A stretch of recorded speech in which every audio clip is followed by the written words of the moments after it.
Это за горою прокричал петух, пернула корова и фитиль потух. Я с утра проснулся, яйца почесал, и ёбнулся с кровати и рассказ начал. Плыли мы по морю, ветер мачту рвал, капитан Залупа с корабля сбежал. Я стоял на вахте и держал весло, чем-то уебало и меня снесло.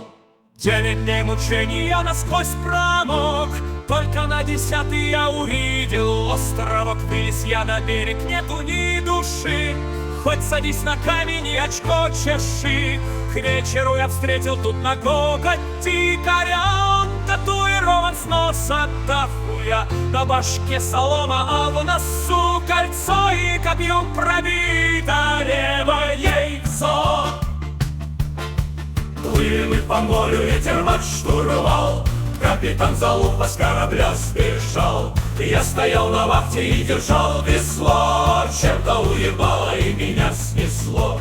Бил в там и громко, он и гроулить сумел, постоянно он мне пел слоттер, тут привел. Сутками он воет Outcast и Old Ways, очень любит металкор, а также драм н бейс. Нету сил терпеть, я замутил катамаран, и к земле большой меня принес вдруг ураган. С тех пор все приключения вертел я на хую, вот сижу на стуле и вам пою.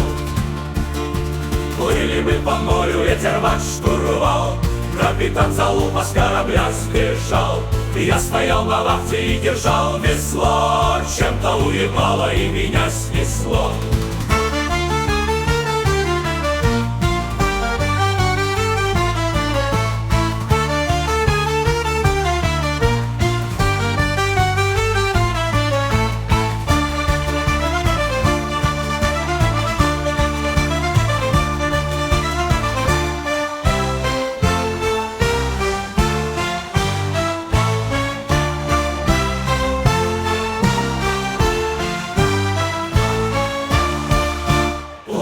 По морю ветер мачту рвал, капитан Залупа с корабля сбежал. Я стоял на вахте и держал весло, чем-то уебало и меня снесло.